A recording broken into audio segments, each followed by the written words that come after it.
Dari koloni pemberontak yang kacau menjadi negara adidaya dunia, Amerika Serikat adalah kisah ambisi besar dan kontradiksi terus-menerus. Di episode The Infographic Show hari ini, kami membahas 250 tahun sejarah Amerika. Di Brooklyn Heights, Jenderal George Washington, Panglima Tentara Kontinental, menatap tiang kapal Inggris yang muncul dari kabut di Teluk New York. Lebih dari 1 abad sejak leluhurnya tiba di dunia baru, Washington berdarah Inggris namun berhati Amerika, kini punya selera sangat mahal. Dia hidup mewah sebagai tuan tanah kaya tanah dan tembakau.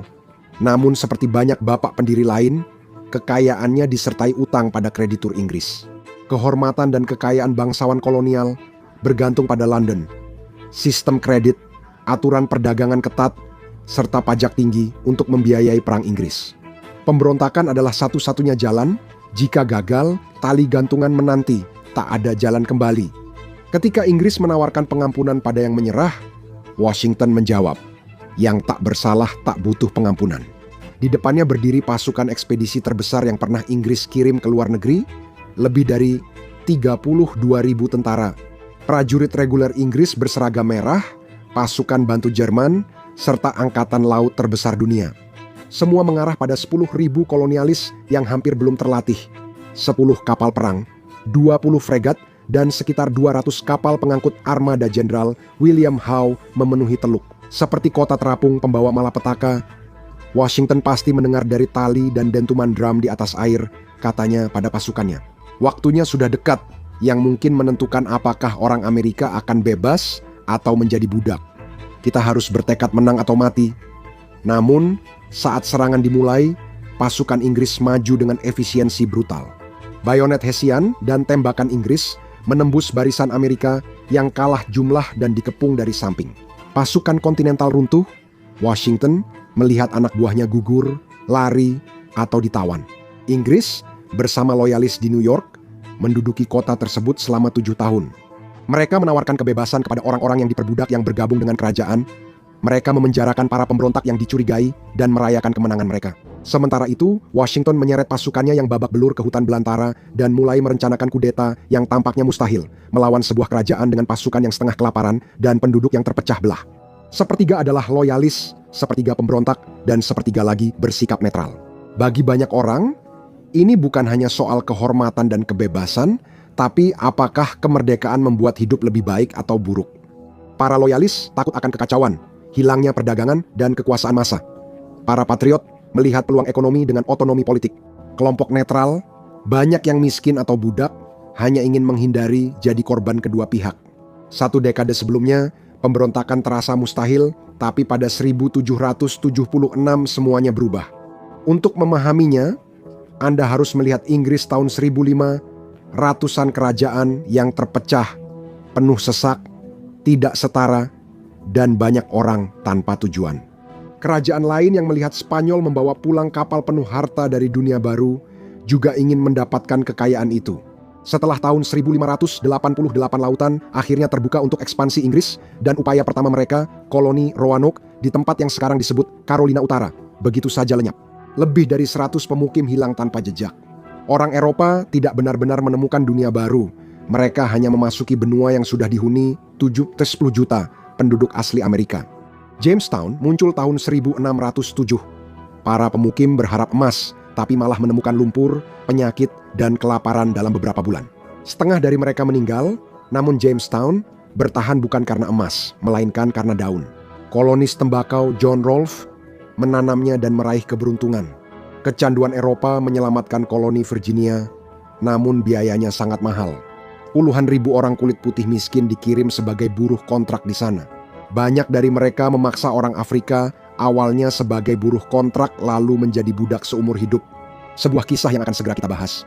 Koloni lain pun mengikuti, terbentuk dari darah, keringat, air mata, kadang berdagang dengan penduduk asli Amerika, namun sering konflik di Connecticut. Kolonialis dan sekutu Indian membantai suku Pequot, membakar benteng, dan membunuh ratusan orang. Pada Perang Raja Philip 1675, suku Wampanoag membalas dan menewaskan ribuan orang sebelum akhirnya dimusnahkan. Akhirnya, penyakit menuntaskan yang sudah dimulai senapan-senapan itu. Gelombang cacar, campak, dan influenza melanda bangsa pribumi dengan cepat, sementara kekuatan lain menyeberangi lautan. Iman yang terpecah pasca reformasi telah memecah kesatuan agama di Eropa. Banyak penganut yang dianiaya menyeberangi lautan, dan pada 1620 para peziarah tiba dengan Mayflower di wilayah yang kini disebut Massachusetts. Pada tahun 1664, Inggris merebut New Amsterdam dari Belanda dan menggantinya menjadi New York sesuai nama Duke of York. Koloni-koloni baru dipersatukan oleh perjuangan, meski banyak pemilik lahannya adalah bangsawan atau pedagang kaya yang punya banyak tenaga kerja gratis. Bertahan hidup tetap sulit. Setiap hektar tanah direbut dari kelaparan, penyakit, atau kekerasan.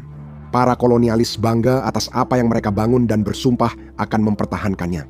Mereka tunduk pada kerajaan, namun sudah lama mengelola majelis, mengatur pajak lokal, dan memerintah sendiri. Sementara Inggris sibuk berperang di Eropa. Seiring waktu, banyak kolonialis menganggap majelis mereka setara parlemen Inggris. Namun parlemen dan kerajaan menolaknya. Para kolonialis merasa hal itu tidak adil. Mereka juga orang Inggris dan kini penting secara ekonomi sebagai pasar utama barang Inggris. Inggris sekarang menguasai sebagian besar Amerika Utara dan India. Tetapi utang nasionalnya 13,5 kali pendapatan tahunannya. Saat Raja George III naik takhta tahun 1760, Partai Tory menegaskan koloni-koloni tidak setara dengan Inggris dan mendukung pemerintahan otoriter di luar negeri. Kemudian muncul pemicunya. George memerintahkan kolonis berhenti berperang dan merebut wilayah di pegunungan Appalachian. Bagi kolonis, ekspansi adalah hak, bukan sekadar keinginan. Larangan seperti itu terasa seperti pengkhianatan. Kemudian muncul reformasi pajak saat Inggris mengulangi kesalahan yang sama. Akhirnya, setiap kekaisaran menekan koloninya terlalu keras. Pada 1764, parlemen mengesahkan 2 reformasi besar. Undang-undang gula untuk mengurangi penyelundupan dan meningkatkan pendapatan, serta Undang-undang Materai. Surat kabar, dokumen hukum, ijazah, dan kartu remi wajib dicetak di kertas bermaterai sebagai bukti pembayaran pajak. Hal itu membuat kolonis marah karena mereka orang Inggris, bukan asing, jadi mengapa diperlakukan seperti bangsa yang ditaklukkan? Tentu saja seharusnya mereka yang berhak memungut pajak. Tidak ada pajak tanpa perwakilan, teriak mereka di jalanan. Pada 1765, 9 koloni bergabung di Kongres Undang-Undang Materai di New York, termasuk Benjamin Franklin. Dalam deklarasi hak dan keluhan kepada raja dan parlemen, mereka menyatakan rakyat Inggris tak boleh dipajaki tanpa persetujuannya. Para pedagang menyerang Inggris di titik lemahnya dengan sepakat tak mengekspor barang hingga Undang-Undang Materai dicabut. Di Boston, kerusuhan pecah dan menyebar ke koloni-koloni lain ketika para pria bergabung dengan kelompok perlawanan yang dikenal sebagai putra-putra kebebasan. Laporan menyebut pejabat Inggris diseret di jalan dan dilumuri terserta bulu ayam. Parlemen akhirnya mencabut Undang-Undang Materai dan para kolonis merayakannya, meneriakkan hidup raja, dan bahkan mendirikan patung dirinya di kota New York. Namun kegembiraan itu singkat. Pada Juni 1767 Inggris menerapkan Undang-Undang Townshend yang menetapkan bea impor baru untuk barang sehari-hari seperti timah, kaca, cat, dan teh. Dan sekali lagi, dengan memburu para penyelundup, undang-undang ini pun akhirnya dicabut. Namun kerusakan sudah terjadi. Saat elit perkebunan, pedagang, buruh, dan perempuan bersatu, keluhan mereka membentuk identitas politik Amerika yang tumbuh. 3 tahun kemudian, tentara Inggris di Boston menembak massa marah, menyebabkan pembantaian berdarah. Dan kemudian tibalah titik puncaknya pada tahun 1773 ketika parlemen mencoba menyelamatkan perusahaan East India yang sedang runtuh, tenggelam dalam utang dan teh yang tak terjual. Undang-undang pengaturan menempatkannya di bawah pemerintah, dan undang-undang teh memungkinkan perusahaan menjual teh murah langsung ke koloni, menyaingi pedagang lokal. Tehnya lebih murah, tapi kolonis menganggap ini jebakan. Menerima berarti mengakui hak parlemen memungut pajak. Saat kapal perusahaan tiba di pelabuhan Boston, Samuel Adams dan John Hancock meminta Sons of Liberty mencegah pendaratan itu meski harus mempertaruhkan nyawa dan harta mereka. Setelah kebuntuan berhari-hari, ketegangan memuncak. Pada 16 Desember 1773, sekelompok pria menyamar sebagai suku Mohawk dan membuang muatan kapal. Pesta Teh Boston adalah pemberontakan yang beritanya tersebar ke seluruh koloni saat massa merebut atau menghancurkan teh. Inggris menanggapi dengan membubarkan majelis-majelis kolonial dan memerintahkan pasukan untuk menindak koloni-koloni tersebut. Mereka membentuk Kongres Kontinental. Namun para delegasi berbeda pendapat soal langkah berikutnya. Banyak yang tetap setia kepada kerajaan, beberapa bersikap netral. Sementara yang lain, para radikal berkata, kami menginginkan kemerdekaan dan tidak ada yang lain. Pada 9 April 1775, pasukan Inggris bentrok dengan milisi di Lexington dan Concord. Tak lama setelah itu, sekitar 20.000 Minutemen mengepung Boston di Bukit Bunker. Pasukan Inggris merebut dataran tinggi dengan kerugian besar. Lebih dari 1.000 korban jatuh, 2 kali lipat dari pihak kolonial yang 450 korban. Ini memang kemenangan, namun sia-sia. Para radikal Massachusetts, termasuk John Adams, Samuel Adams, dan John Hancock, mendesak Kongres untuk mengirim bantuan. Kaum moderat ragu, bantuan ke pemberontak bisa picu perang besar.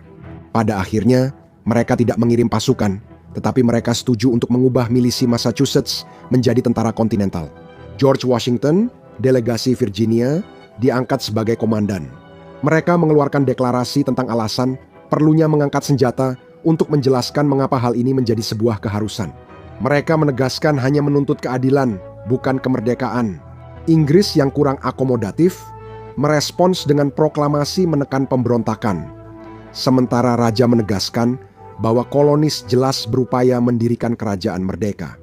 Sekitar 20% kolonis disebut loyalis, tetap setia pada kerajaan. Banyak dari mereka harus segera lari ke Kanada, Inggris, atau menghadapi pengadilan. Namun Inggris percaya bahwa mereka bisa mengalahkan para kolonis dari dalam. Di Virginia, Gubernur Lord Dunmore menjanjikan kebebasan bagi pekerja kontrak yang bergabung dengan Inggris. Itu kekuatan besar banyak orang. Namun, kisah di balik revolusi yang membentuk masa depan Amerika sudah dimulai sebelum perang pecah. Orang Afrika pertama tiba di Jamestown tahun 1619 sebagai buruh kontrak, bekerja dengan kulit putih hingga dibebaskan atau meninggal. Orang Afrika lebih mahal diimpor daripada kulit putih, jadi jumlahnya sedikit. Awalnya, kontrak bisa diselesaikan oleh buruh sendiri, tetapi kebanyakan diperlakukan kejam hingga sulit bertahan hidup. Seperti neraka di dunia, terpisah dari keluarga, meninggal di kapal, dipukuli dan dicambuk. Beberapa memberontak saat buruh kulit hitam dan putih melarikan diri bersama. Elit kolonial melihat bahaya berkembang. Ketakutan mereka berubah jadi panik setelah pemberontakan Bacon tahun 1676 saat kulit putih dan hitam, baik budak maupun bebas, bersatu melawan tuan tanah kaya di Virginia, termasuk keluarga Washington. Pemberontakan itu ditumpas kejam, namun kelas penguasa panik dan mengubah undang-undang untuk memecah para budak berdasarkan ras. Perbudakan orang Afrika menjadi seumur hidup dan diwariskan, sementara tuan budak kebal hukum jika budaknya tewas karena hukuman, sehingga pembunuhan jadi legal. Hierarki ras yang sengaja diciptakan dalam kode budak bertujuan menghancurkan solidaritas ras agar mudah dipecah dan dikuasai. Sebuah titik balik dalam sejarah Amerika menyebarkan apa yang kemudian menjadi rasisme selama berabad-abad. Membangun Amerika adalah tugas heroik, tapi didasari penderitaan tenaga kerja paksa. Sekitar 350.000 sampai 500.000 pelayan kontrak kulit putih dan 400.000 budak Afrika dikirim ke Amerika sebelum dan sesudah kemerdekaan. Awal 1760-an populasi budak di koloni selatan diperkirakan mencapai 500.000 juta. Mereka tidak diminta berperang karena pemimpin kolonial takut pemberontakan bersenjata. George Washington memiliki pelayan kulit putih dan budak kulit hitam ratusan orang sepanjang hidupnya. Dia memasang iklan di surat kabar untuk mencari budak yang melarikan diri, baik kulit hitam maupun putih. Jadi, ketika revolusi dimulai, tawaran dari Inggris kepada orang-orang yang diperbudak untuk mendapatkan jalan menuju kebebasan menjadi perhatian utama. Ini bukan soal kesetiaan pada kerajaan, tapi soal bertahan hidup. Ribuan budak Afrika melarikan diri ke pihak Inggris, sedangkan banyak kulit putih miskin memilih milisi loyalis daripada berjuang untuk elit patriot. Sebagai tanggapan, pemerintah kolonial memperketat pengawasan, mengeluarkan undang-undang kejam yang mengancam orang-orang yang diperbudak dengan hukuman mati jika mereka memberontak. Banyak dari mereka dipaksa masuk ke pedalaman, semakin jauh dari janji kebebasan yang diberikan Inggris. Pada tanggal 10 Mei 1776, Kongres mendesak semua koloni untuk mencabut kekuasaan dari kerajaan dan membentuk pemerintahan revolusioner. Beberapa minggu kemudian, Richard Henry Lee mengajukan resolusi bahwa koloni-koloni bersatu ini adalah dan seharusnya menjadi negara-negara bebas dan merdeka. Panitia 5 orang, Thomas Jefferson, John Adams, Benjamin Franklin, Roger Sherman, dan Robert Livingston menyusun deklarasi dengan Jefferson sebagai penulis utama. Deklarasi itu dibuka dengan kata-kata yang kini terkenal. Kami menganggap kebenaran-kebenaran ini sebagai sesuatu yang sudah jelas, bahwa semua manusia diciptakan setara. Draft asli Jefferson memuat kecaman terhadap perbudakan dan perdagangan budak. Namun bagian itu dihapus karena desakan delegasi Carolina Selatan dan Georgia. Mereka ingin melanjutkan perdagangan budak. Begitu pula beberapa delegasi utara yang juga diuntungkan sebagai pengangkut budak besar-besaran. Namun, menuliskan cita-cita adalah satu hal. Sedangkan melawan kerajaan terkuat di dunia adalah hal yang sama sekali berbeda. Inggris menyerang lebih dulu dan dengan keras. Mereka mengusir pasukan Washington dari New York dan memaksa mundur secara putus asa melalui New Jersey. Namun Amerika tetap bertahan, sangat dibantu oleh saingan Inggris yaitu Prancis, Spanyol, dan Belanda, yang melihat kesempatan untuk melemahkan kerajaan tersebut. Bantuan dari Prancis terbukti sangat menentukan. Senjata, uang, pasukan, dan kekuatan angkatan laut turut dibawa para relawan. Baron Friedrich von Steuben, mantan perwira Prusia, melatih pasukan compang-camping George Washington di Valley Forge hingga menjadi pasukan disiplin. Menjelang akhir 1770-an, kekaisaran global Inggris menjadi kelemahannya karena pertempuran meluas ke Amerika Utara, Karibia, Mediterania, Afrika Barat, dan India. Untuk mencari dukungan loyalis, Inggris memindahkan perang ke selatan dan merebut Georgia serta Carolina Selatan. Di sana, Jenderal Nathaniel Greene memakai taktik serang dan lari hingga mereka kelelahan. Greene mendorong Cornwallis ke Virginia, lalu Washington dan Rochambeau menjebaknya di Yorktown pada 1781. Tanpa jalan keluar darat atau laut, Cornwallis menyerah. Perang belum resmi berakhir, tapi Inggris sudah kehilangan semangat. Parlemen yang lelah dengan biaya dan komitmen global memilih mengakhiri konflik itu. Di bawah Perjanjian Paris, tahun 1783 Inggris mengakui Amerika Serikat sebagai negara merdeka. Koloni-koloni menang bukan hanya karena kekuatan militer, tapi juga ketahanan, aliansi asing, dan kekuasaan besar kerajaan Inggris. Dan sekarang pekerjaan serius pun dimulai. Akibatnya sangat suram, keluarga-keluarga hancur, antara 30.000 hingga 100.000 orang dalam perbudakan, baik kulit hitam maupun kulit putih yang telah mengejar kebebasan di balik garis Inggris, tiba-tiba tercerabut dari tempatnya. Sebagian dibuang ke Nova Scotia, Karibia, atau London, lainnya bersembunyi di Amerika Serikat dan berjuang bertahan hidup. Bangsa pribumi sangat menderita. Suku Shawnee, Creek, Cherokee, dan 6 bangsa Iroquois umumnya mendukung Inggris agar kolonis tidak bergerak ke barat. Kemerdekaan membuka peluang besar tanpa hambatan bagi Republik Amerika Baru ke seluruh benua lain. Petani miskin, buruh tanpa tanah, dan veteran berbondong-bondong ke perbatasan mencari tanah. Bagi mereka, Amerika terlihat seperti pegunungan, hutan, dataran, dan gurun tak berujung. Alam semesta penuh kemungkinan. 13 koloni menulis konstitusi sendiri, tujuannya menempatkan kekuasaan pada rakyat dan mencegah tirani yang dianggap ciri pemerintahan Inggris. Konstitusi Pennsylvania sangat radikal, memberi hak suara pada semua pria bebas tanpa syarat kepemilikan properti kecuali perempuan. Negara-negara bagian utara mulai emansipasi bertahap sejak 1780 saat Pennsylvania mengesahkan undang-undang penghapusan perbudakan bertahap yang membebaskan anak-anak dari ibu yang diperbudak. Tahun 1783 Massachusetts mengakhiri perbudakan lewat putusan pengadilan bersejarah. Namun di sebagian besar wilayah selatan, perbudakan semakin mengakar dan pemberontakan ditindas dengan kekerasan. Orang Afrika Amerika mengajukan petisi ke pemerintah negara bagian agar kesetaraan di hadapan Tuhan berlaku untuk mereka. Namun, kemajuan lambat. Thomas Jefferson, penulis kalimat abadi lahir setara, memiliki lebih dari 100 orang yang diperbudak. Demikian pula Washington, Madison, dan sebagian besar elit Virginia. Revolusi menanamkan kebebasan di DNA negara ini, namun dengan beberapa syarat. Memenangkan perang itu satu hal, membangun negara yang berfungsi setelahnya adalah perjuangan berbeda. 13 negara bagian itu merdeka, tapi belum bersatu. Mereka pertama kali mencoba memerintah sendiri.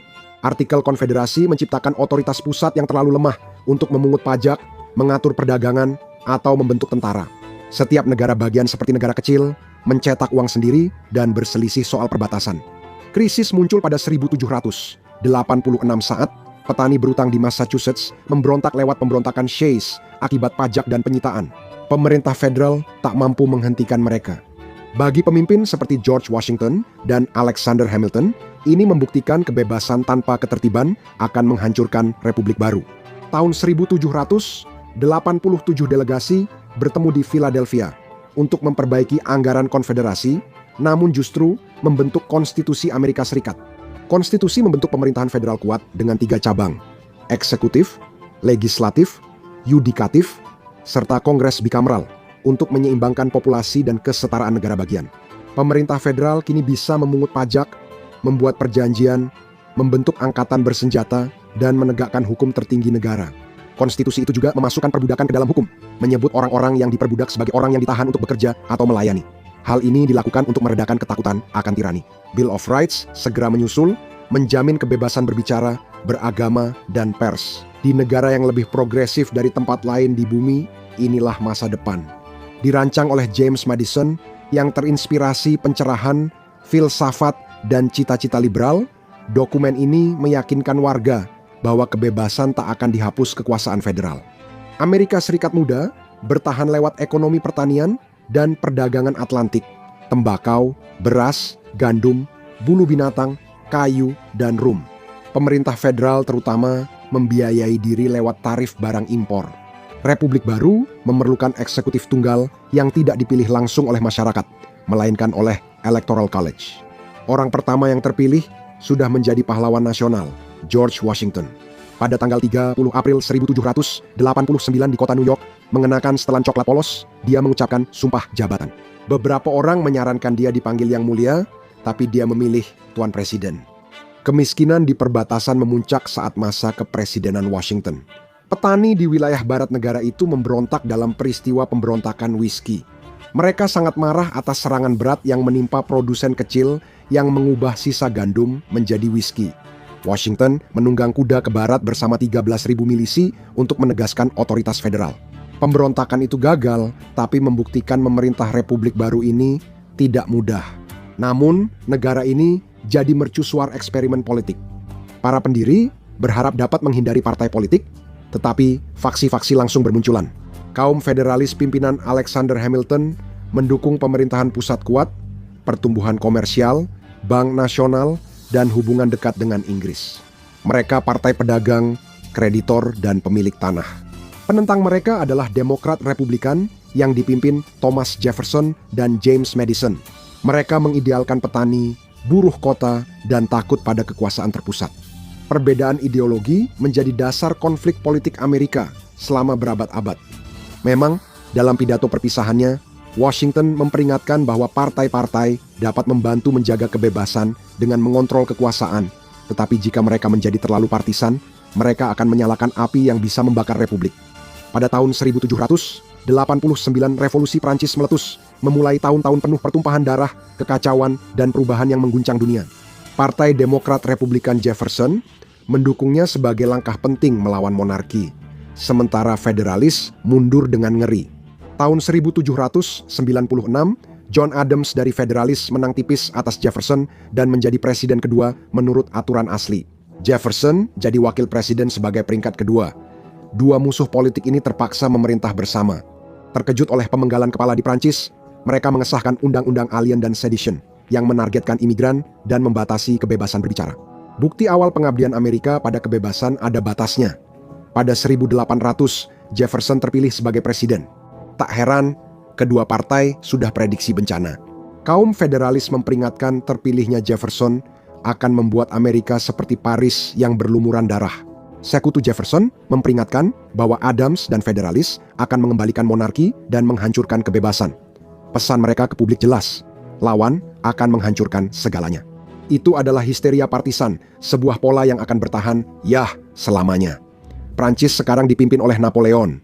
Pada 1803, Jefferson membeli wilayah pembelian Louisiana darinya, menggandakan luas Amerika.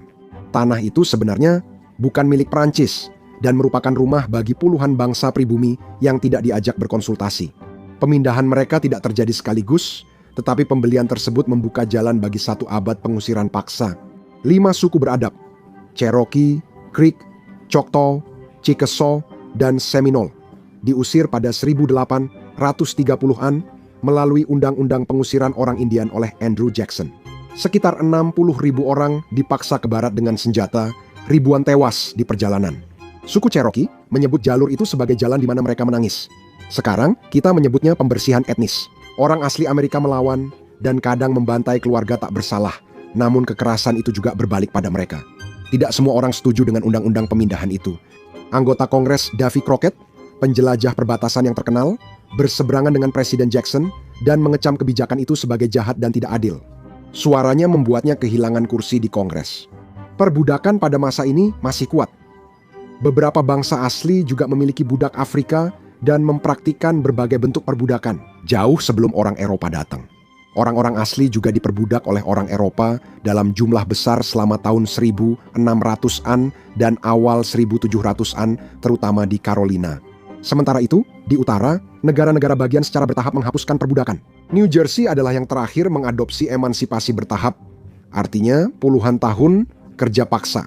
Anak-anak dari ibu yang diperbudak wajib menjadi buruh kontrak hingga usia 20-an. Di kota New York, 1 dari 5 keluarga kulit putih memiliki orang yang diperbudak pada akhir tahun 1700-an.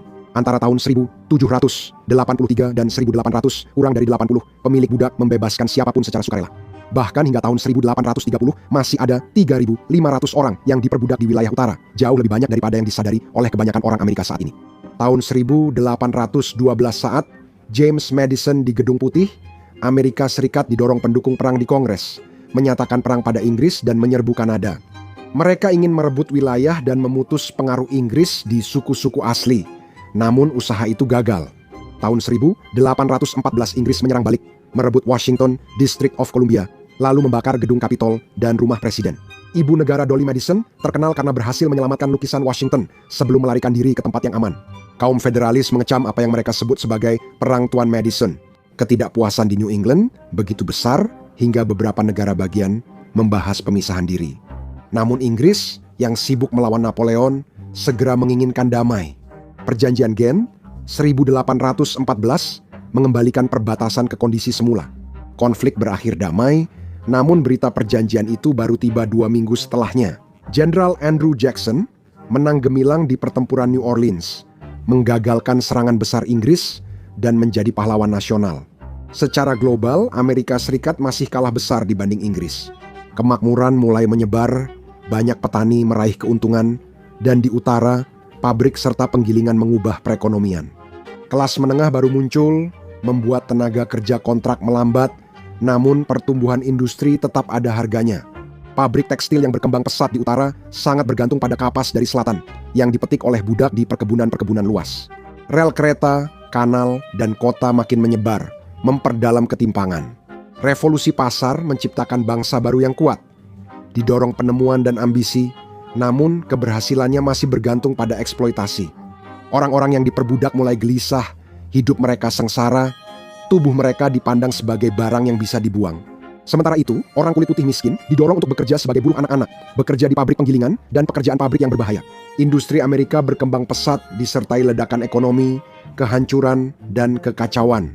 Namun, meski industri berkembang pesat dan banyak menikmati hasil kerja keras, masalah perbudakan tetap ada.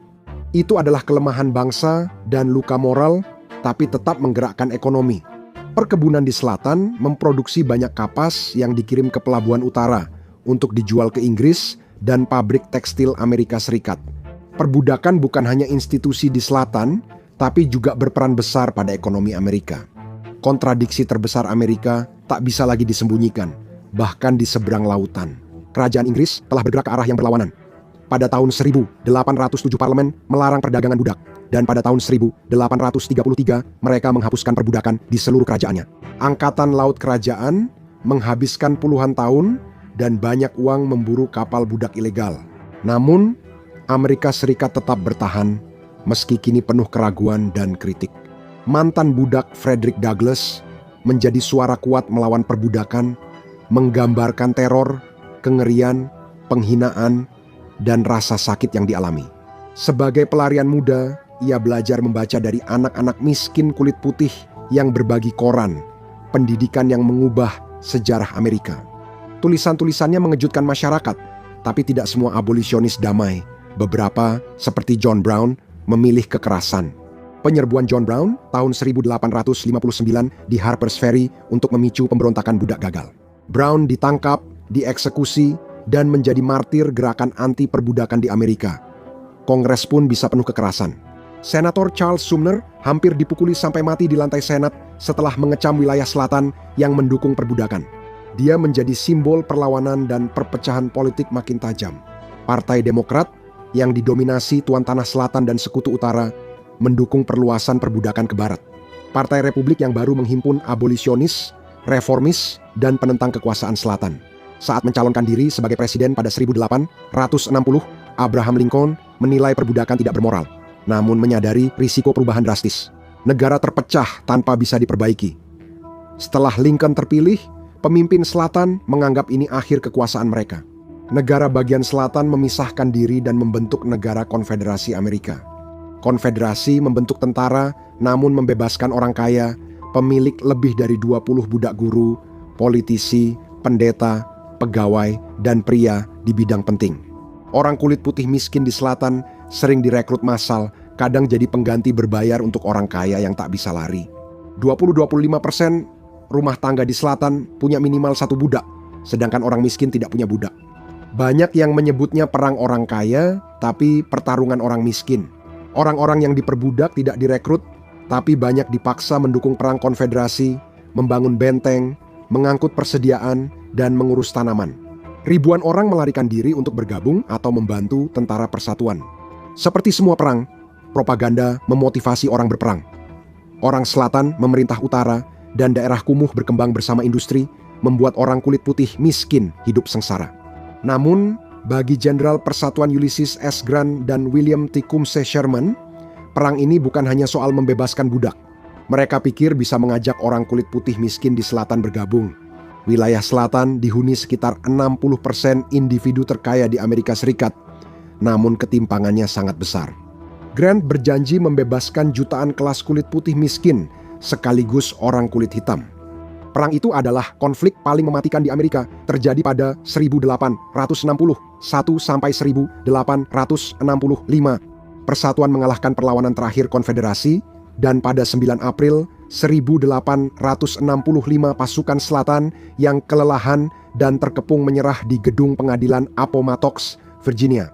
Ketika Washington merayakan, orang-orang minum, menari, dan bernyanyi di bawah kembang api. 5 hari kemudian, Presiden Lincoln menghadiri Teater Ford menonton Our American Cousin bersama istrinya di balkon. John Wilkes Booth menyelinap masuk dari belakangnya.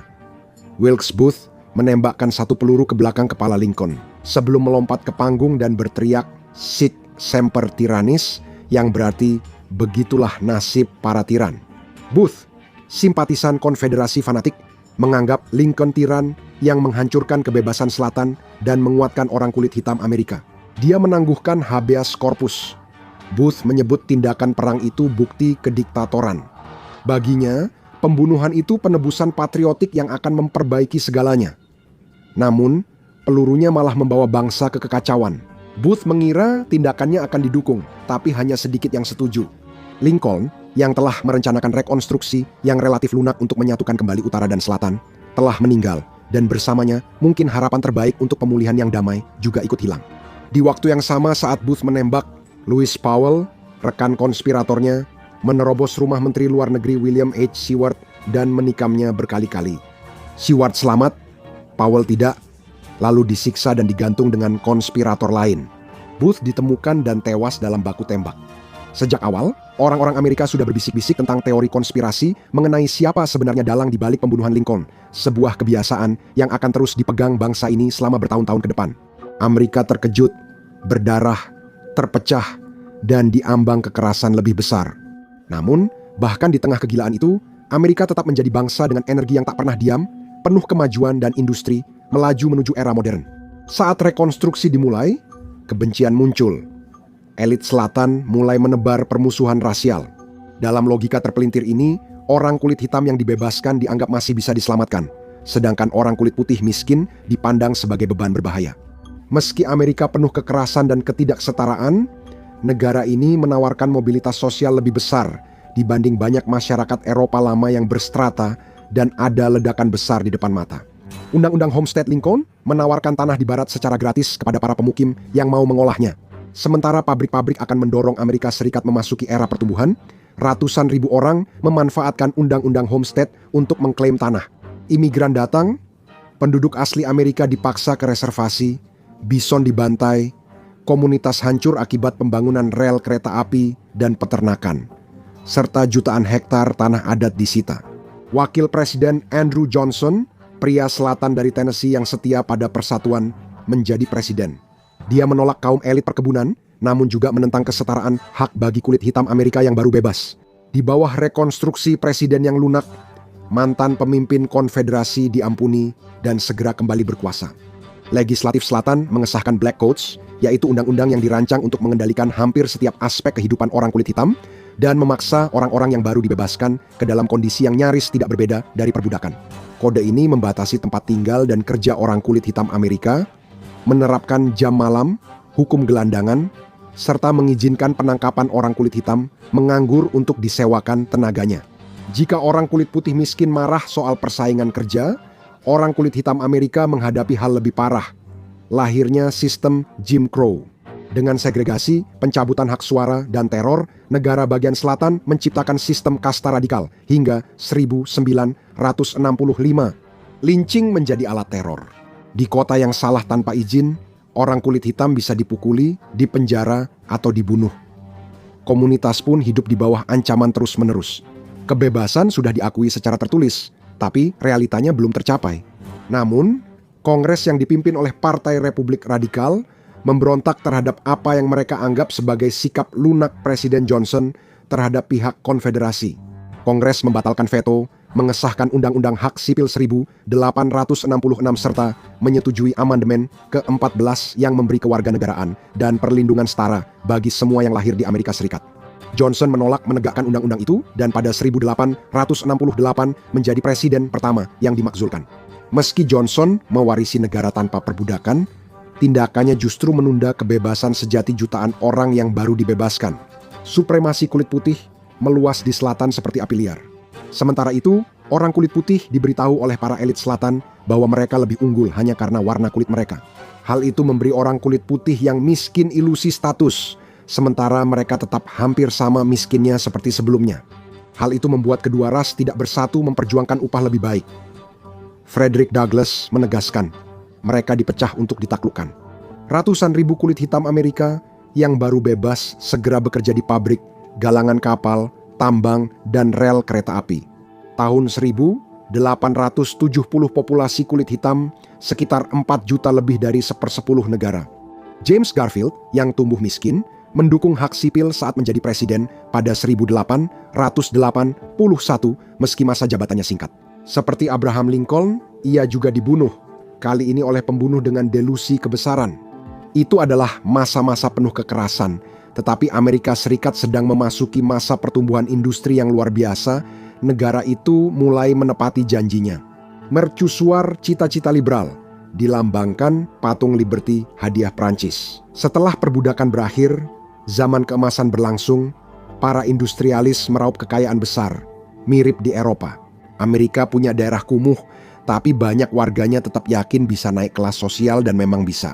Dibandingkan dengan kelas bawah di sebagian besar negara lain, Amerika telah berkembang dari permukiman subsisten dan pemburu perbatasan yang tersebar menjadi ekonomi benua yang hampir menyaingi peradaban terkaya di dunia.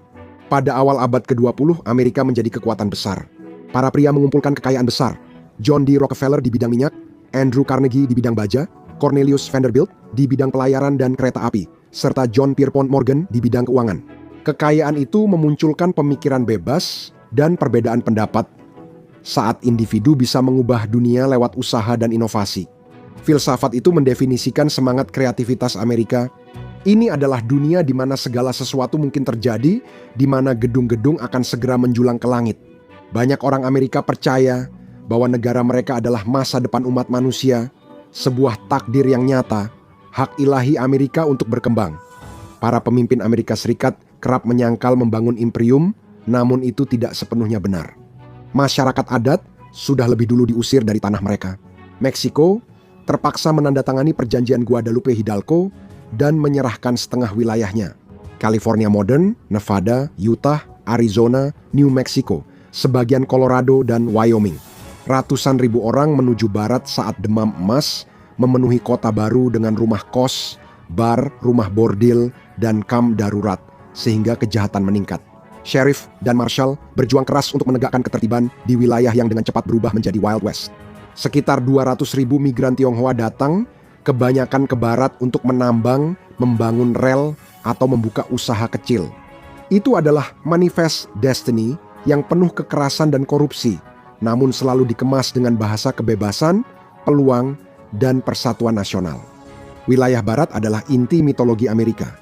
Kisah koboi, Indian, Billy the Kid, dan Buffalo Bill terinspirasi tokoh nyata, namun penuh fantasi. Mereka kerap mengabaikan kenyataan pahit yang dialami orang miskin di perbatasan.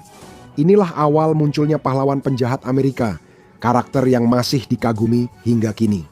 Akhir abad ke-19 hingga awal abad ke-20 negara ini mulai bertindak seperti kekaisaran. Setelah mengalahkan Spanyol pada tahun 1898, Amerika Serikat merebut Guam dan Puerto Rico di Filipina. Mereka menjanjikan peradaban dan kebebasan sambil menumpas gerakan kemerdekaan Filipina dalam operasi kontra pemberontakan brutal yang menewaskan ratusan ribu orang di Amerika Tengah dan Karibia.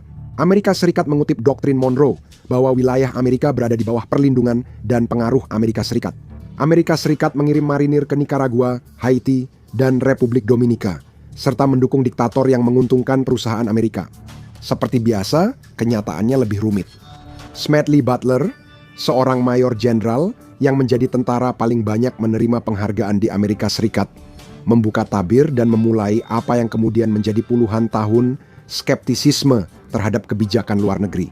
Di akhir karier gemilangnya, dia menyesal pernah jadi anjing penjaga imperialis. Dia pernah terlibat dalam rencana yang gagal dari para pemimpin bisnis besar untuk menggulingkan Presiden Roosevelt. Pengingat awal tentang kekuatan korporasi di Amerika Serikat. Perang Dunia Pertama jadi ajang unjuk gigi Amerika Serikat. Amerika Serikat ikut perang tahun 1917, mengubah keseimbangan melawan Jerman dan membuktikan diri sebagai kekuatan dunia. Setelah senjata-senjata terdiam pada 1918, Amerika tak lagi hanya pengamat, tapi menjadi kreditor Eropa berkat kapasitas industrinya. Lebih dari 116.000 warga Amerika tewas dan 200.000 lebih terluka. Namun, kemenangan yang sesungguhnya bukanlah kemenangan militer, melainkan kemenangan ekonomi dan geopolitik. Kekaisaran-kekaisaran lama bangkrut. Amerika Serikat memegang kendali keuangan. Mereka tidak membutuhkan koloni untuk menguasai dunia. Dolar, diplomasi, dan pengaruh tersembunyi akan menjalankan tugas itu. Tahun 1920-an adalah era keemasan, setidaknya di permukaan. Perusahaan-perusahaan semakin berkembang, kota-kota tumbuh dengan kecepatan yang memusingkan seiring gedung-gedung yang semakin tinggi. Orang-orang menari semalaman diiringi musik jazz, seni revolusioner hasil kreativitas Afrika Amerika, dan musik blues. Ini era listrik, saat jaringan listrik meluas ke seluruh negeri dan industri besar mengubah kehidupan sehari-hari. Negara ini menjadi hidup dengan penemuan-penemuan yang sebelumnya dipamerkan di pameran dunia, menempatkan Amerika Serikat dengan kokoh di kursi pengemudi masa depan. Berkat Edward Bernays, Bapak Hubungan Masyarakat, periklanan berubah dari hanya menjelaskan fungsi produk menjadi menjual perasaan bawah sadar yang ditimbulkan produk, sesuai dengan abad individualisme dan Amerika yang individualis.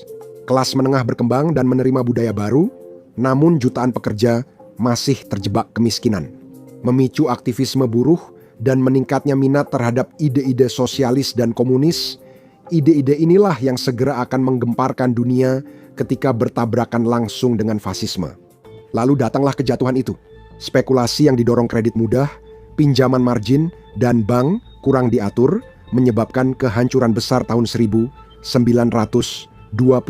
saat 16 juta saham dijual dalam sehari. Wall Street runtuh, ribuan bank gagal, menghapus tabungan hidup dalam semalam. Depresi besar menyebabkan sekitar 1/4 warga Amerika menganggur. Bahkan di beberapa kota industri, Pengangguran mencapai 40-50%. Permukiman kumuh bernama Hooverville muncul di seluruh negeri. Seperti open source, itu menyingkap masalah di dalamnya. Bagi banyak orang, optimisme awal abad ke-20 berubah menjadi kejahatan, kesulitan, dan kekecewaan pada kapitalisme. 1933 bertujuan meningkatkan moralitas dan mengurangi kekerasan. Namun hasilnya justru sebaliknya. Konsumsi minuman keras sempat turun, namun pasar gelap besar muncul. Pembuat minuman keras ilegal, geng imigran Irlandia dan Italia, serta sindikat mafia mengubah penyelundupan alkohol jadi industri jutaan dolar.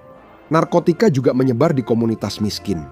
Opium telah tersebar luas, sejak ratusan ribu veteran perang saudara yang terluka dan trauma menjadi kecanduan. Sekarang morfin lalu heroin mulai muncul. Perang melawan narkoba menciptakan monster karena keuntungannya sangat menggiurkan dan permintaannya sangat luas. Dalam dekade berikutnya, kebijakan luar negeri Amerika Serikat memperburuk masalah ini. Badan-badan intelijen kadang-kadang mentolerir atau bahkan secara langsung mendukung rezim sekutu yang jaringan perdagangannya membanjiri kota-kota Amerika dengan heroin dan kemudian kokain. Narkoba telah menjadi bab utama dalam kisah Amerika dan tampaknya di setiap halamannya keadaan justru semakin memburuk. Era 1920-an yang gemerlap telah menjanjikan surga kenikmatan, teknologi, dan kebebasan. Tetapi ketika impian itu runtuh, ekstremisme segera mengisi kekosongan harapan yang hilang. Di Jerman pasca perang yang hancur, Adolf Hitler bangkit dari seorang radikal pinggiran menjadi pemimpin nasional.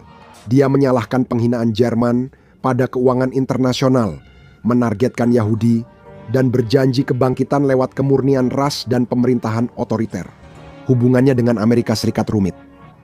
Dia menyebutnya bangsa campuran dengan musik merosot, tetapi ada juga banyak hal yang dia sukai.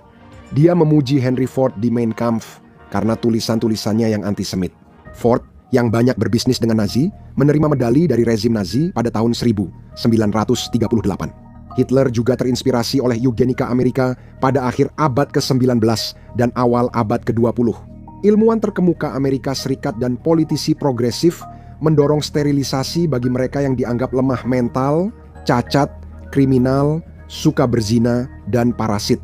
Mereka mengklaim orang kulit putih miskin, kelompok minoritas, terutama kulit hitam dan masyarakat adat, menghambat kemajuan Amerika. 32 negara bagian mengesahkan undang-undang sterilisasi, dan Yayasan Rockefeller mendanai riset eugenika di Jerman. Tahun 1939, saat Hitler menyerbu Polandia, Amerika Serikat enggan terlibat perang di Eropa. Jajak pendapat Gallup menunjukkan hanya 8 orang mendukung pengiriman pasukan Amerika Serikat ke luar negeri. Perang Dunia I dianggap sebagai kesalahan besar dan bencana. Isolasionisme dominan saat Roosevelt mengkritik kekuatan kolonial Eropa, namun peristiwa memaksakan perubahan. Jepang menyerang Pearl Harbor pada 7 Desember 1941 dan opini publik berubah hampir dalam semalam. Lebih dari 407.000 orang Amerika tewas dan 671.000 terluka di Eropa selama perang. Skala pertumpahan darahnya sangatlah besar. Di front timur saja, sekitar 27 juta warga Soviet tewas, baik tentara, warga sipil, dan setidaknya 7 hingga 9 juta anak-anak. Jerman kalah. Lebih dari 4 juta kota kelaparan pasukan membeku. Kekejaman terus terjadi hingga akhirnya Hitler kalah perang. Amerika Serikat memasok Inggris dan Uni Soviet senjata, makanan, tank, dan truk. Industri Amerika pulih dalam skala besar setelah depresi. Namun kemakmuran masa perang justru memperbesar ketimpangan. Lebih dari 6 juta pekerja Amerika telah melakukan pemogokan terkait upah dan kondisi kerja. Hal ini memicu ketakutan pasca perang bahwa masyarakat dan politisi mungkin menerima sosialisme atau bahkan komunisme. Churchill, Roosevelt, dan Stalin membagi dunia pasca perang, dan badai baru mulai terbentuk. Pasukan Soviet kuasai Eropa Timur. Perencana Amerika khawatir komunisme menyebar. Amerika, dibantu ilmuwan dunia dalam proyek Manhattan, telah menguji bom atom. Itu mengubah umat manusia secara instan, menonjolkan kekuatan Amerika, dan membuka babak baru sejarah dunia. Sebelum kematiannya, Roosevelt telah menjadi pahlawan Amerika bagi jutaan orang. Kesepakatan baru ini mengeluarkan negara dari krisis dan memberi rakyat Amerika rasa pemerintah mendukung mereka. Para pengkritik, terutama elit bisnis, memperingatkan bahaya sosialisme.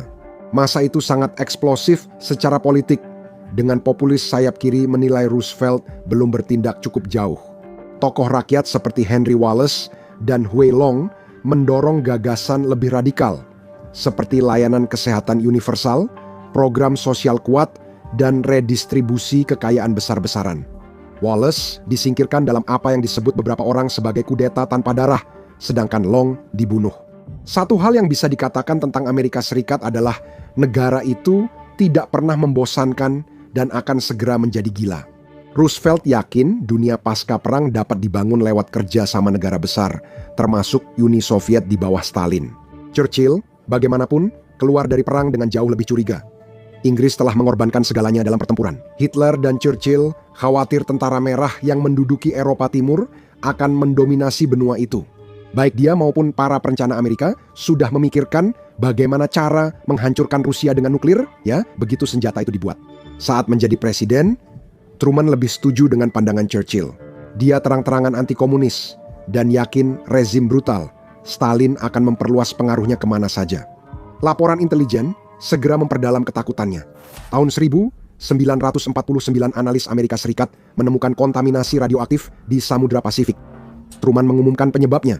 Uni Soviet telah menguji bom atom, mengakhiri monopoli Amerika sejak Hiroshima dan Nagasaki. Perlombaan senjata dimulai di abad ke-20 dan akan dipenuhi aksi. Pada tahun 1950 Korea Utara yang didukung oleh Stalin dan kemudian Tiongkok menyerbu, sementara Amerika Selatan kelelahan akibat Perang Dunia II. Pembuat kebijakan khawatir jika Korea Selatan jatuh, Jepang dan Asia Tenggara juga ikut jatuh. Perang itu sangat katastrofik. Jutaan orang Korea, ratusan ribu tentara Tiongkok, dan lebih dari 36.000 orang Amerika tewas.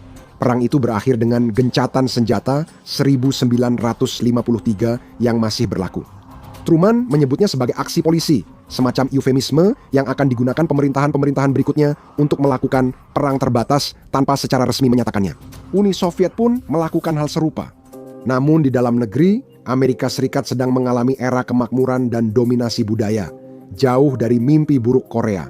Film Hollywood menyebarkan citra Amerika ke seluruh dunia. Jazz, rock and roll, serta penulis beat membentuk budaya global. Pada 1960 lebih dari 60% orang Amerika punya rumah dan hampir semua orang punya mobil. Daerah pinggiran kota muncul di peta, pagar kayu putih jadi simbol nasional. Mobil melambangkan kebebasan, seperti dalam novel Jack Kerouac di Jalan. Amerika yang indah, liar, dan brutal ini tampak tak berujung, tapi di balik optimisme, retakan tetap ada. Orang kulit hitam Amerika yang meninggalkan Jim Crow ke kota utara dan barat menghadapi diskriminasi baru. Lingkungan dipisahkan garis merah di peta, tempat bank menolak pinjaman, asuransi menolak perlindungan, dan investor menjauh. Kejahatan meningkat di daerah kekurangan dana, beberapa kemudian jadi lokasi kerusuhan massal. Ekonom seperti Thomas Sowell berpendapat situasinya lebih kompleks. Namun redlining dan penegakan hukum diskriminatif jelas memperdalam permusuhan. Amerika Serikat kaya, percaya diri, penuh semangat budaya, namun juga terpecah dalam struktur hak-hak sipil tahun 1960-an. Perang dingin juga menimbulkan ketakutan, kerahasiaan, dan paranoia.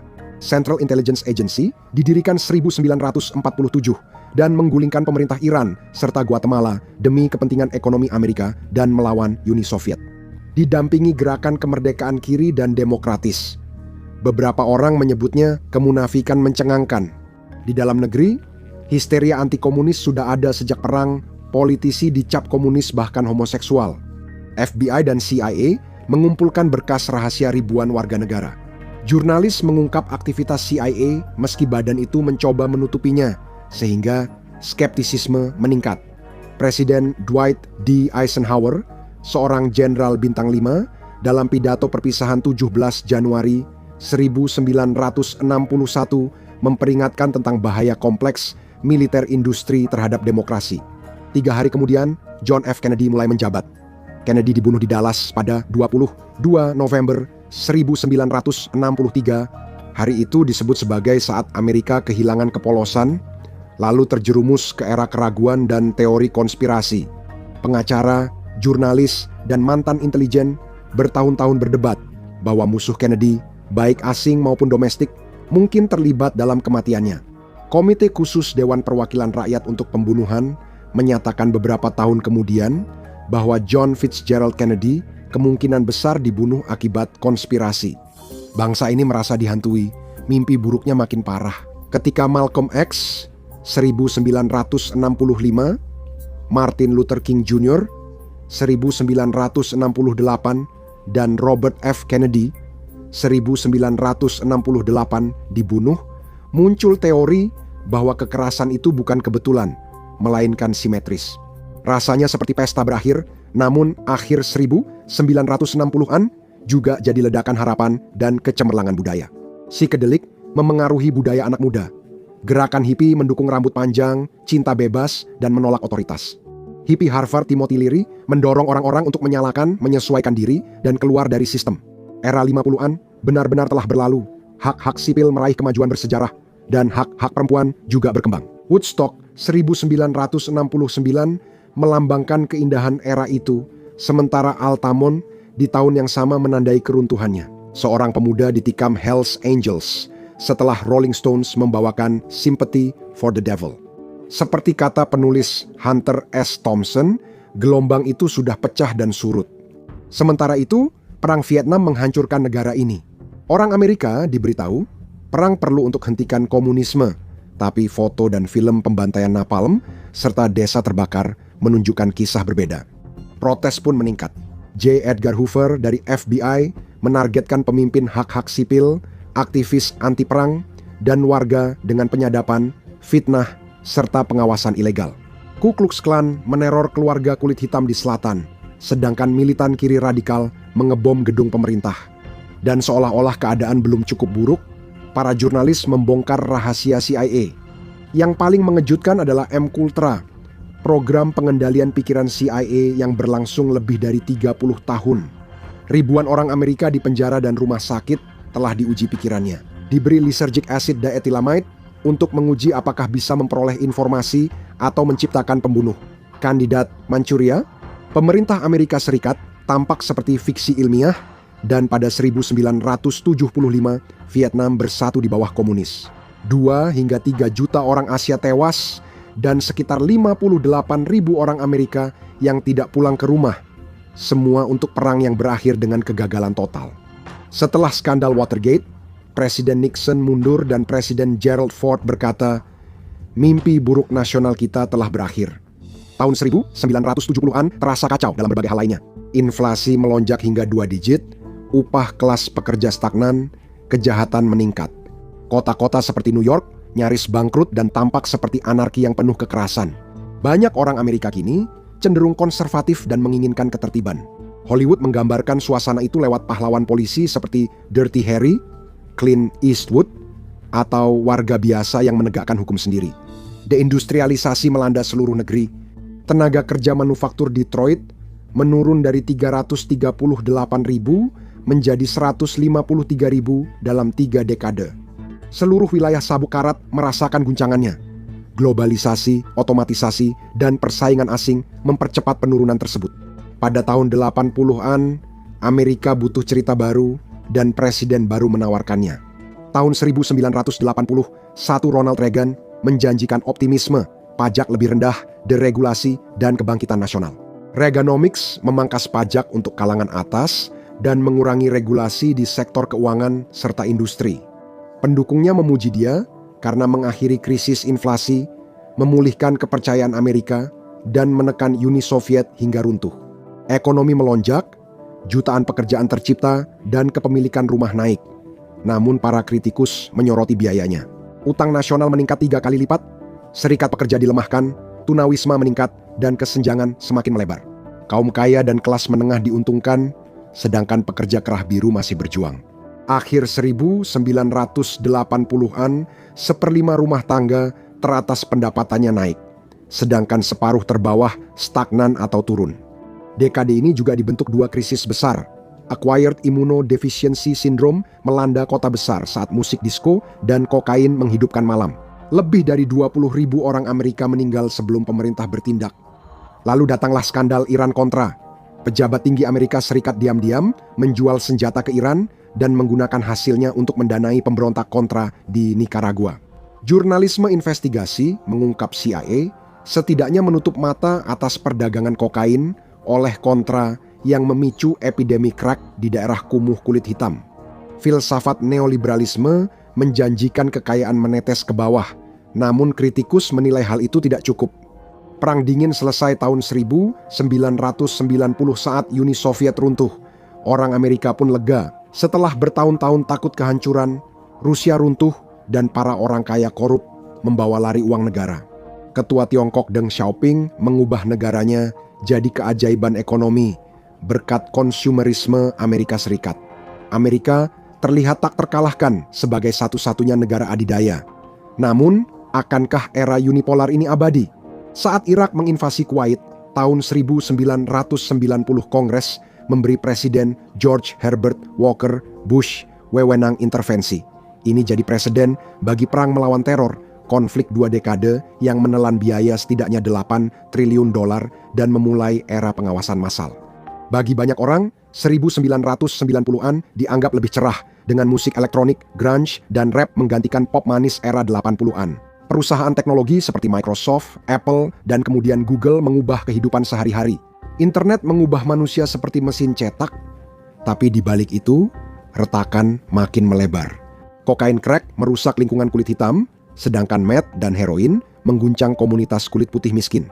Presiden Clinton menandatangani undang-undang narkoba dan kejahatan yang mempercepat pemenjaraan massal.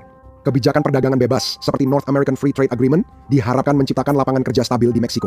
Jutaan orang bermigrasi ke utara, legal atau ilegal, demi kehidupan lebih baik saat upah pekerja kasar di Amerika Serikat turun antara 1990 sampai 2010.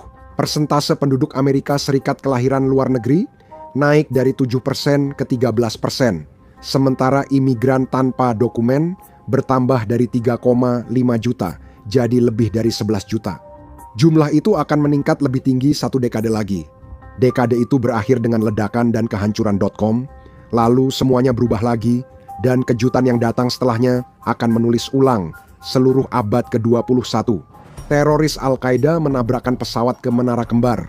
Presiden George W. Bush berjanji memperbaiki keadaan. Ini memicu salah satu perang paling kontroversial di Amerika, yaitu Irak. Bagian 2, perang ini dibenarkan dengan klaim intelijen yang keliru tentang senjata pemusnah massal dan kaitan Saddam Hussein dengan 9/11. Kedua klaim tersebut ternyata salah. Invasi tetap berlanjut, menewaskan 200.000, 300.000 warga sipil Irak, dan lebih dari 4.500 tentara serta kontraktor Amerika Serikat. Lebih dari 1 juta orang mengungsi saat negara runtuh dan kelompok seperti Islamic State of Iraq and Syria muncul, sehingga skeptisisme publik meningkat. Orang Amerika diberitahu ini soal kebebasan dan keamanan, tapi bagi banyak orang, ini tampak seperti rencana dominasi Amerika Serikat di Timur Tengah. Perang Afghanistan diluncurkan pada tahun 2001 untuk menghancurkan Al-Qaeda dan menggulingkan Taliban. Perang ini akan berlangsung 20 tahun terlama di sejarah Amerika Serikat. Perdebatan muncul. Apakah perang ini menguntungkan dunia? Apakah perang-perang tersebut berhasil secara strategis? Apakah perang-perang itu menguntungkan masyarakat Amerika? Ketika Amerika Serikat memilih Barack Obama sebagai presiden kulit hitam pertama pada 2008 dan 2012, aktivisme pindah ke dunia maya. Bagi banyak orang, Obama melambangkan pembaruan setelah bertahun-tahun perang. Bagi yang lain, masa kepresidenannya berakhir dengan kekecewaan. Banyak yang bilang ambisi besar Obama terhalang oleh kepentingan yang mengakar, kini disebut deep state. Jajak pendapat negara bagian menunjukkan bahwa kepercayaan terhadap pemerintah, baik dari pihak kiri maupun kanan, berada pada titik terendah sepanjang masa. Krisis keuangan 2008 menyebabkan resesi global. 87 juta pekerjaan hilang di Amerika Serikat dalam 2 tahun, dengan 10 juta rumah disita. Banyak orang kaya malah kekayaannya bertambah. Kritik utama akhir abad ke-20 adalah kekuatan pelobi dan sumbangan kampanye yang dinilai melemahkan demokrasi dan merugikan rakyat. Ketidakpercayaan pada elit politik dan media memuluskan jalan bagi Donald Trump, Taipan Property, dan selebriti televisi. Dia berjanji membuat Amerika hebat lagi, membangun industri, dan membatasi imigrasi. Bagi banyak pekerja, ini pertama kalinya seseorang menanggapi kemarahan mereka. Dia memenangkan pemilu 2016. Mengejutkan, polarisasi elit makin tajam ketika jurnalisme jadi ajang partisan, politik identitas memperburuk perpecahan, didorong algoritma yang lebih menghargai kemarahan daripada nuansa. Donald Trump berjanji mengakhiri kehancuran Amerika, namun populisme dan gaya konfrontatifnya memperdalam perpecahan hingga Joe Biden menjadi presiden. Peristiwa ini bertepatan dengan pandemi COVID-19, di mana lockdown menyebabkan transfer kekayaan terbesar dari miskin ke kaya. Pada tahun-tahun berikutnya, fiksi ilmiah menjadi kenyataan dengan hadirnya kecerdasan buatan. Namun, muncul ketidakpastian kerja, biaya hidup naik, upah stagnan, angka kelahiran turun, dan perdebatan imigrasi massal meningkat. Teknologi adiktif merusak otak dan terkait dengan penurunan intelligence quotient, rata-rata pertama di Amerika Serikat sejak pencatatan dimulai. Pada pertengahan 2020-an perdamaian global sangat rapuh akibat perang di Ukraina, Timur Tengah, dan meningkatnya persaingan Amerika Serikat-Tiongkok. Dalam sinisme Amerika itu, ketidakpercayaan mendalam masyarakat terhadap politik mapan yang telah mereka rasakan begitu lama semakin menjadi-jadi karena seorang pria bernama Jeffrey Epstein. Amerika Serikat masih memimpin dunia. Hidup terasa lebih baik dan mudah bagi banyak orang dibanding masa lalu. Jajak pendapat menunjukkan kepercayaan pada sistem serendah dalam sejarah modern. Jadi setelah 250 tahun, penuh gejolak, ambisi, krisis, dan pembaruan. Seperti apa Amerika saat ini? Generasi baru lahir di dunia yang berbeda dari orang tua mereka. Selalu terhubung tapi terputus, kesenjangan kekayaan melebar, dan kecemasan sosial meningkat. Orang Amerika yang lebih tua meratapi hilangnya masa-masa yang lebih sederhana. Tapi kenyataannya, masa lalu tidak pernah sederhana, masa lalu tidak pernah sempurna, dan masa depan pun tidak akan sempurna. Namun, orang Amerika masih mengejar janji para pendiri, keadilan, kebebasan, bagian hasil, pemimpin yang melayani publik, dan harapan. Hal paling Amerika.